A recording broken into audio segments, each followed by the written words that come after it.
Mother Theresa यांचा जन्म युगोस्लावियातील सोप्जे शहरात अल्वेनियन कुटुंबात 26 ऑगस्ट 1910 रोजी झाला.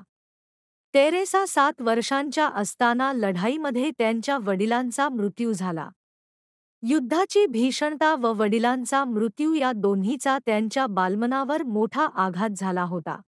वयाच्या 12 ते 13व्या वर्षी युगोस्लावियातील सोप्जेमधल्या शाळेत शिकत असताना दार्जिलिंग, कलकत्ता इथल्या गोष्टींचा त्यांच्या मनावर खोलवर परिणाम झाला. लेडी विथ द लॅम्प पाठाचा अभ्यास करताना फ्लॉरेन्स नाइटिंगेलच्या चरित्राचा ठसा मनावर उमटला आणि त्याच वेळी त्यांचा निर्णय झाला की आपणही असहाय, दीन, दुबळ्या गरिबांची सेवा करायची. 25 सप्टेंबर 1928 रोजी वयाच्या 18व्या वर्षी सिस्टर्स ऑफ लोरेटोला जॉईन करून त्या आयर्लंडला गेल्या. काही महिन्यांनी 23 मे 1929 ला त्यांनी लोरेटो नेव्हिशिएटमध्ये प्रवेश घेऊन आपली गुरु सेंट तेरेसा ऑफ लिसेक्सच्या नावावर 25 मे 1931 पासून सिस्टर तेरेसा या नावाने आपल्या कार्याला सुरुवात केली.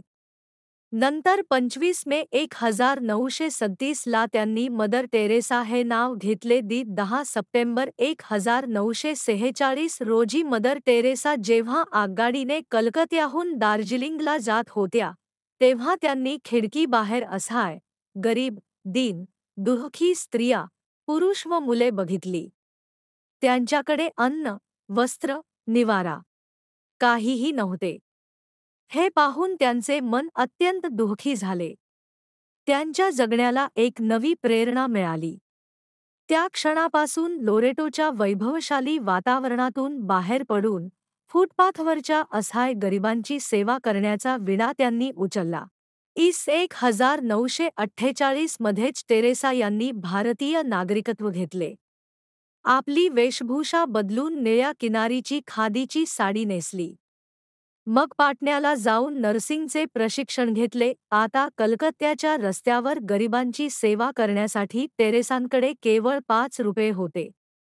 अशा अत्यंत विपरीत परिस्थितीत 21 डिसेंबर 1948 रोजी मोतीझील वस्तीमध्ये त्यांनी पहिली शाळा सुरू केली. 1950 मध्ये मदर तेरेसांना पोपने मान्यता दिली. 7 ऑक्टोबर 1950 रोजी मिशनरीज ऑफ चॅरिटी सिस्टर्सचा दिवा उजळला. दिनदुःखितांसाठी कालीघाटच्या काली मंदिराच्या मागे एक जुनी धर्मशाळा कलकत्त्याच्या नगर सभेने मदर तेरेसांना आश्रमासाठी दिली. त्यावर इंग्रजी व बंगाली भाषेत पाटी लिहिली. कलकत्ता आणि प्रतिष्ठान, निर्मल हृदय, मुमूर्ष निराश्रितांचे आश्रयस्थान. अर्थात या सगळ्याला सुरुवातीला विरोधही झालाच. पण एकदा त्या मंदिराचे पुजारी टी.बी. ने आजारी झाले, तेव्हा मदर तेरेसांनी त्यांची पुत्राप्रमाणे काळजी घेऊन त्याला मरणाच्या दाढेतून वाचवले. तेव्हा त्यांना मदर तेरेसा याच काली माता बाटल्या. ते पुजारी मदर तेरेसांचे भक्त झाले. तसेच इतरही पुजारी भक्त झाले. आज कालीघाटावरच्या निर्मल हृदय आश्रयस्थानाप्रमाणे भारतभरात आणि साया विश्वात 3 डझनांच्या वर अशी आश्रयस्थाने कार्यरत आहेत. कोडी, टी.बी. क्लिनिक, चिकित्सालय, कमर्शियल स्कूल, टेक्निकल विद्यालय आदी अनेक संस्था सर्वाथनी कार्यरत आहेत. Switzerland, Austria, Venezuela, France, America, Canada, Italy, Australia, Holland, Denmark, England, New Zealand ही अनेक देशांत मिशनरीज ऑफ चॅरिटीचे अनेक दिवे झमकतात. मदर तेरेसांची यशोगाथा सांगतात. मदर तेरेसा यांना जीवनात 124 पुरस्कार मिळाले आहेत. ऑगस्ट 1962 मध्ये पद्मश्री किताब मिळाला. 1 वर्षानंतर रयनन मॅग्सेसे अवॉर्ड.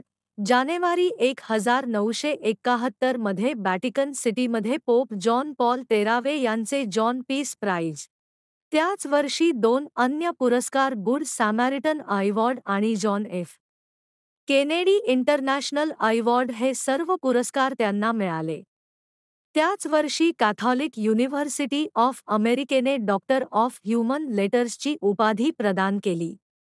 पुढच्या वर्षी नोव्हेंबर 1972 मध्ये जवाहरलाल नेहरू पुरस्कार मिळाला. 1979 मध्ये विश्व शांतीचा नोबेल पुरस्कार दिला गेला. एक अत्यंत सामान्य मुलगी मदर टेरेसाच्या रूपात करुणा, सेवा व ममतेची साक्षात देवी बनली आणि अगणित निर्मल हृदयाश्रयस्थानांच्या माध्यमातून साया विश्वाला आपल्या ममता आणि छायेच्या पदराची ऊब देत राहिली. त्यांनी आपल्या सेवाकार्याच्या संस्थेचे नाव मिशनरी ऑफ चॅरिटी ठेवले.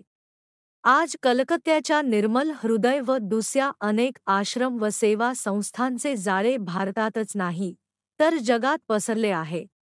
मदर टेरेसा यांनी लोकांचे शारीरिक व मानसिक कष्ट दूर करणे आपले प्रथम कर्तव्य मानले. अनाथ मुले, विधवा व रुग्णांसाठी अनेक ठिकाणी केंद्रे उघडली.